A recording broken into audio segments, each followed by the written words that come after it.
नमस्कार शेतकरी मित्रांनो, माझा भारत या चॅनलमध्ये आपल्या सर्वांचं सहर्ष स्वागत. PM किसान योजनेअंतर्गत महत्त्वपूर्ण अपडेट आलेली आहे. PM किसान योजनेचा जो काही 18वा हप्ता आहे तो लवकरच शेतकऱ्यांच्या बँक खात्यामध्ये सरकार जमा करणार आहे.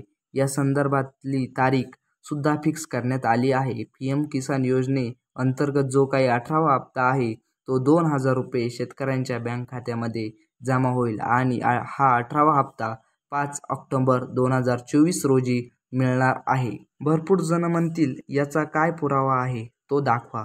PM किसान वेबसाईटवरती आला तर या ठिकाणी नोटीस वाचू शकतात. Honourable prime minister will release the 18 instalment of PM Kisan scheme on 5 October 2024. अशा प्रकारे आपण नोटीस वाचलेले आहे. PM किसान योजनेचे काही तो हप्ता आहे तो 5 ऑक्टोबर 2024 रोजी शेतकऱ्यांच्या बँक खात्यात जमा होईल. महत्त्वपूर्ण अपडेट होती. शेतकऱ्यांना शेअर करा. धन्यवाद. जय हिंद, जय महाराष्ट्र.